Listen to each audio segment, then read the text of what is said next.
Hi everyone, welcome back to My Week in Horror. I'm the Artie Dans, and this episode we're going to take a look at another 4 movies and a Chinese horror movie trailer. Now, going on my previous episode, I felt that the movies I picked were a little bit too negative. So, I've decided to pick a couple of movies that I actually really enjoyed, including the first movie that we're going to look at. And I also thought, why do I always have to talk about Asian horror movies when I watch more than just Asian horror movies? So I'm also going to start talking about Western movies as well. And I've picked a great one for this episode. So tonight's lineup for this video is M3gan from the US for 2023, Darkroom from the Philippines, 2017, the Samejima incident from Japan, 2020, and Hompimpa from Indonesia from 2021. This is an interesting lineup of movies that I've picked for this particular episode, as well as a movie trailer for something called Ming Jue Village, a Chinese horror movie that will release in February. So first up, let's take a look at M3gan. Now personally, I think American horror movies have done really well in 2022 and now the start of 2023 with M3gan. And this one, I think, was one of those movies where a lot of people just wanted to watch because it looked cool. So, first up, I'm going to start with my synopsis of the film. After the death of her parents in a hilariously timed snowplow accident, a young girl is sent to live with her awesome aunt, who is a chief engineer at a toy corporation who are coming off the heels of the hottest toy of all time, and a toy that also seemed to be partly responsible for the death of her parents. Her aunt is working on something called M3gan, a super robotic android doll with advanced AI that learns and nurtures. Perhaps she nurtures too much though, as M3gan becomes self-aware and very protective. And protective for her includes murdering anyone who gets in her way of protecting the young girl in very creative ways that would make Chucky weep. So I suppose the initial reaction to this movie is, well, it's a Chucky clone. But it's not really, is it? Because while Chucky, he kind of, did murder people, M3gan's a little bit different. She doesn't start off with this murdering streak like Chucky did, being the reborn soul of a serial killer. M3gan actually starts off innocent enough. She reads bedtime stories or teaches the girl about science, also nags her a little bit about, flushing the toilet and washing her hands, which, if you need a robot to nag you about that, you're doing something wrong as a human. Kitty, flush the toilet. Then M3gan starts to learn about, preservation and protection and, the way she kind of takes care of the neighbor's dog and then subsequently takes care of the neighbor. And I think my favorite scene in the whole movie is when she gets when the bully gets his comeuppance at that special school. I think everyone looked at that scene and thought, well, yeah, that kid deserves it. It's not often you see kids die in horror movies. So that was kind of refreshing. M3gan's a great film. I really loved M3gan. I think that came out of nowhere. Well, actually, that's not true. It didn't come out of nowhere. There's a lot of marketing, a lot of promotion for it. But I think the idea of it, the freshness of it, it came out of nowhere.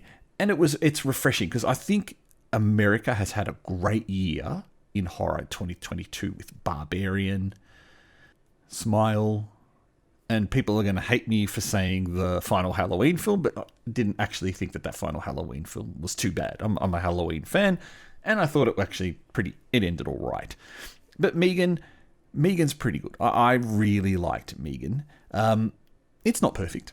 The acting is kind of so-so, especially at that start bit, and a lot of it feels very unbelievable. The dialogue is just, I don't think people would say things like that in real life, and hilariously, the way the parents die is like, oh, let's wait for the snow truck, bang, wow, we all saw that coming, but, and I think that was quite funny, the way that was put in there, but yeah, certainly parts of the story and the acting leave a little bit to be desired. But when it comes to a movie like this, who cares? It is the horror that was good, or it is the story that was good. And I think M3gan is super creepy. She looks super creepy. And the way that she takes a hold of that little girl, where the little girl just cannot do anything without her. It's a very good kind of commentary about children and their mobile devices, children and their electronic devices, and how they form a kind of really strong bond with them. And when you take that away, the kids can go a bit crazy. And we saw that with M3gan. It's a great film. I really recommend it. If you have not seen it, recommend it. Now, using my patent pending ghost rating, great horror or stupid trash, what would I award this film? I think it's a clear 4 ghost film. There is a lot in this movie that's enjoyable. It's a brief runtime. It's not that long a film, so it doesn't outstay its welcome. The deaths are quite good, especially as we get towards the end, where the the android really starts to get creative with how she likes to torture and kill people. And the movie is just it's a very interesting insight into potential disaster of a future of AI. And I don't know much about Chat GPT, but that seems to be causing a bit of controversy around. Megan, thumbs up. Now, the second movie that I want to have a look at in this video comes from the Philippines, and it is a found footage style film called Darkroom from 2017. Let's check out the synopsis. The most important thing to remember is that if you're ever making a found footage horror film, it only works if the cast are budding filmmakers.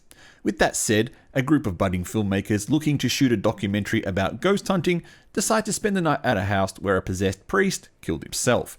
In a shocking twist, the priest was also a keen photographer, and he captures the spirit of a devil inside an old film camera. However, when one of them decides to play with the camera to see how it works, it unleashes that devil who possesses one of the girls and then goes on a glorious killing spree.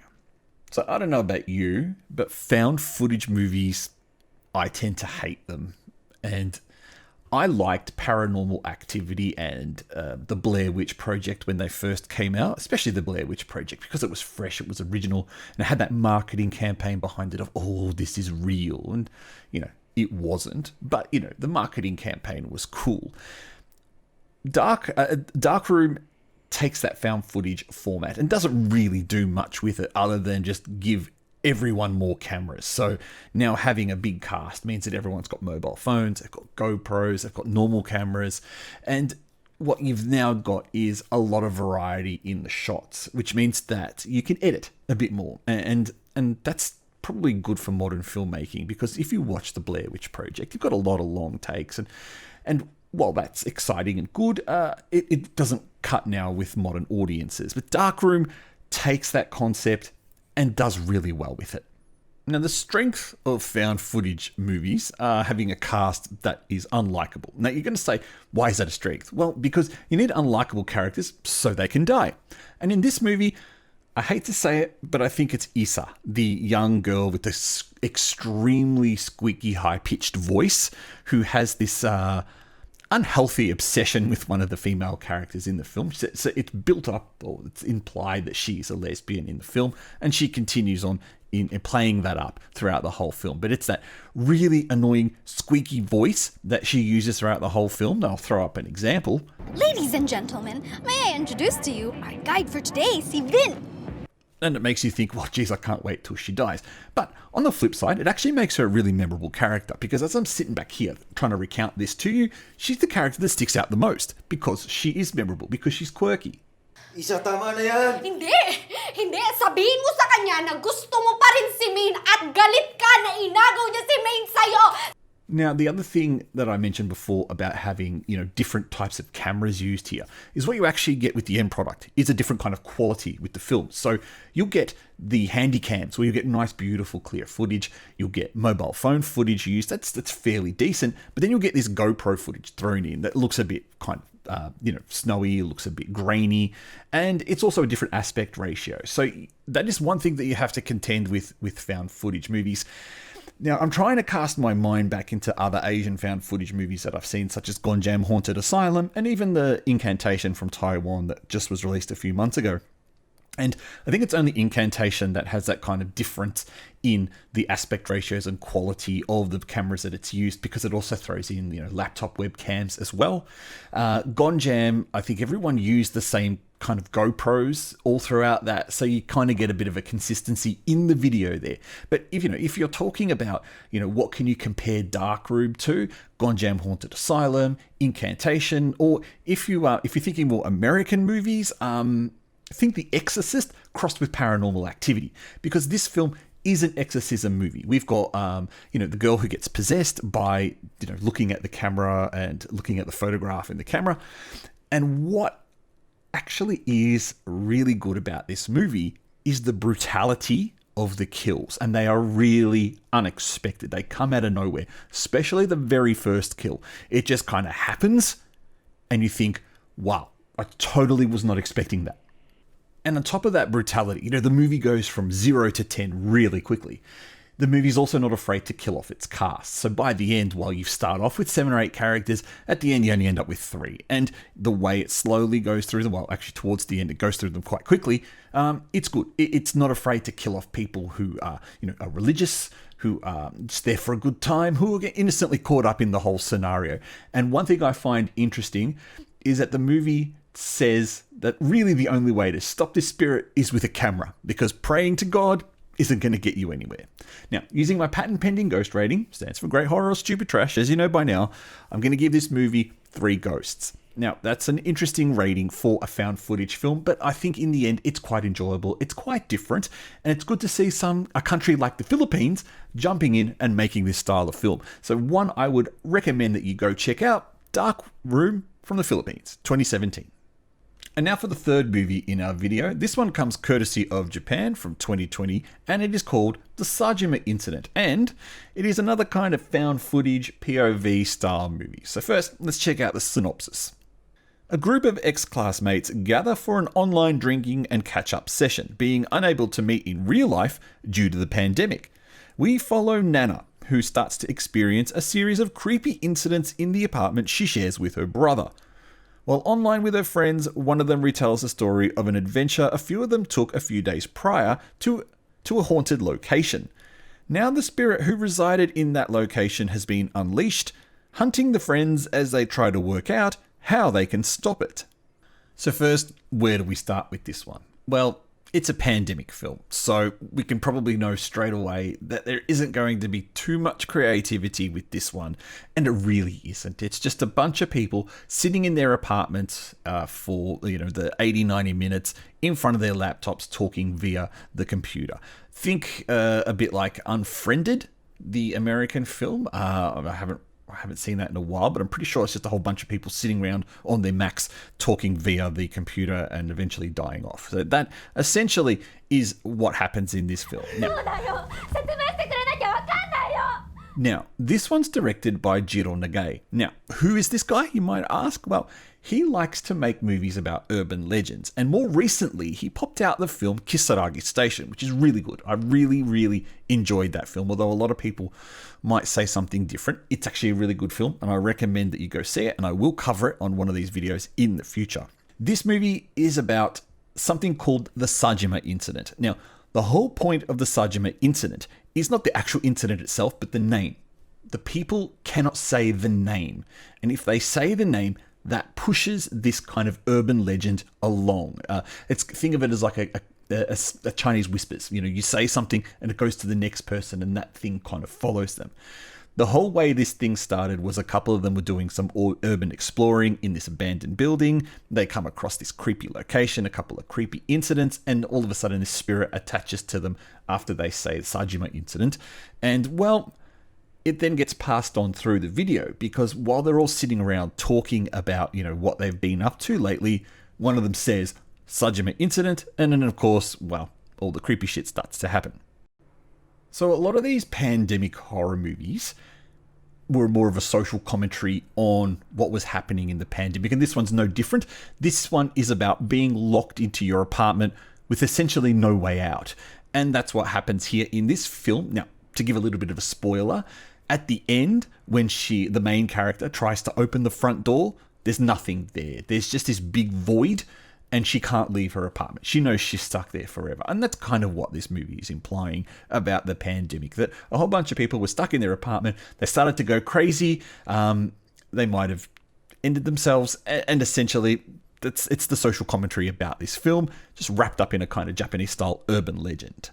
What I think is going to be interesting about this movie is how it's discussed in the future. Believe it or not, I do think a crappy film like this will be discussed in the future, because there is clearly going to be more and more movies made in the next 5 or 10 years about how the pandemic has played a serious role in fucking up the youth of today. And there will be a lot of horror movies dealing with that. And this is just the start. So this, I think, is one of those bases of the movies that we will see in the future when it comes to the pandemic and the way people reacted to it. However, having said that, I don't quite think this movie hits its mark. So using the ghost rating, great horror or stupid trash, this film only gets 2 ghosts. It's not bad, but it's really not that great. It's not that engaging enough. And while it is short and the ending does go to try and explain, how they can try and stop this whole incident from occurring, in the end, it's a bit futile what happens. And again, it's a social commentary on the pandemic. If that's your kind of thing, maybe you want to check it out. If you're kind of sick of the pandemic and you're a bit over it, then maybe this is one to avoid. And the last film that we're going to look at, and it's definitely the least film before we look at the trailer, is an absolute dumpster fire of a piece of shit. Now, I don't think making these videos would be complete without me having at least one craptacular film, and this one is, by all intents and purposes, craptacular. Is it worse than Rumah Kuntilanak from the last episode? I'll let you be the judge. Here's a synopsis.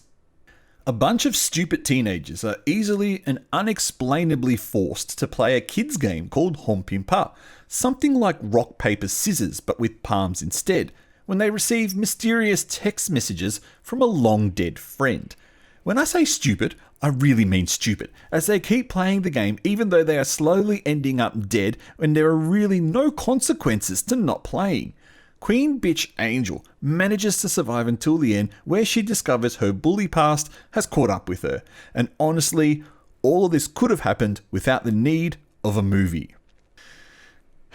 I have this really bad habit of finding shit horror films, and this one is going to be top 5 without a doubt. Without a doubt, this is top 5, alongside Rumah Kuntilanak from last episode and the that terrible Thai movie called Viral. The movie's pointless because, as I mentioned in the synopsis, there's no consequence for anyone to not play this game. So Hompimpa, from what I understand, is a children's game that they play in Indonesia where they use the palms, palm up, palm down.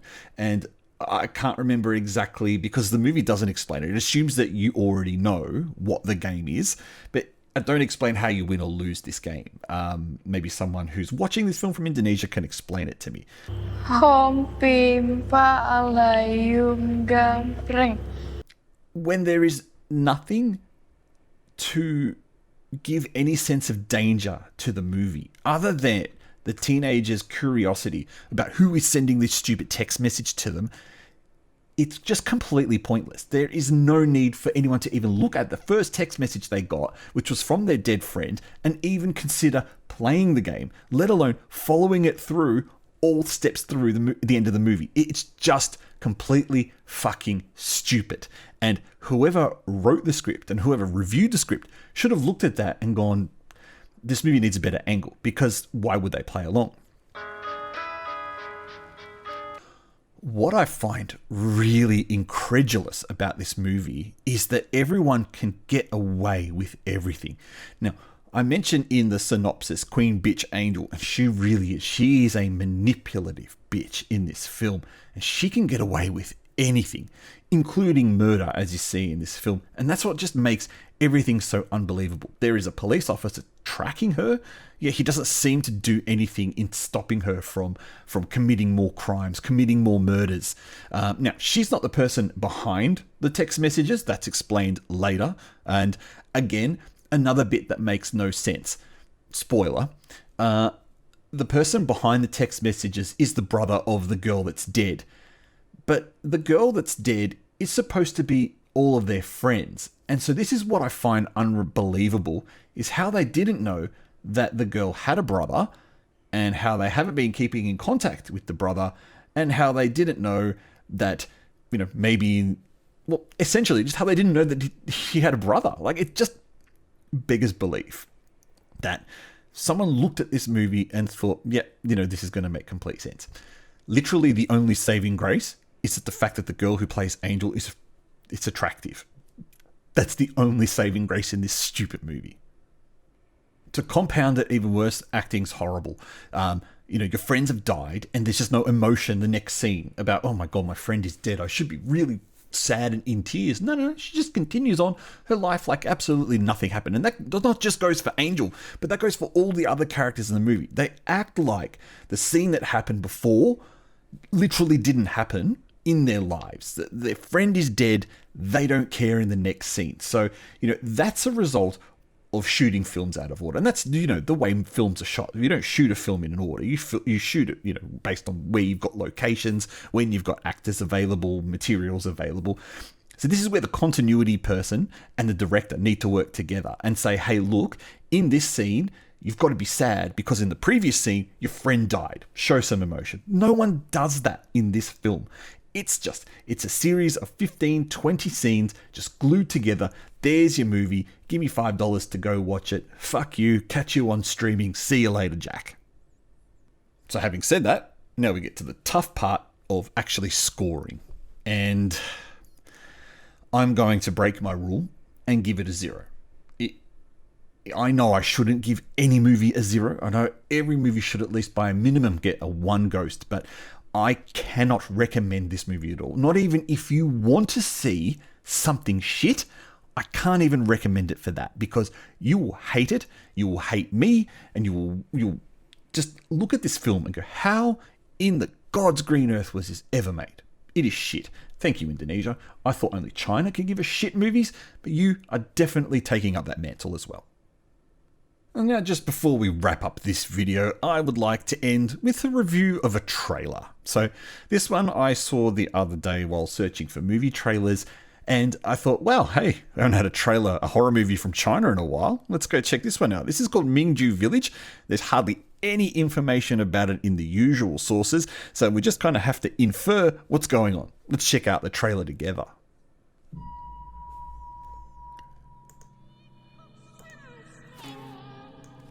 Oh God, overall singing is just annoying, isn't it? Look, paper dolls. Paper mache dolls. Mache dolls.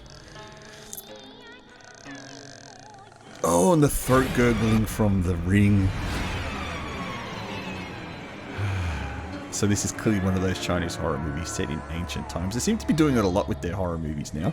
Just sending it way back in the past. And of course we've got the BCN ripoff. Oh, and a black cat. Always has to be a cat, making a screeching sound. Green face. Love green face ghosts. Love green face ghosts. Thank you, China.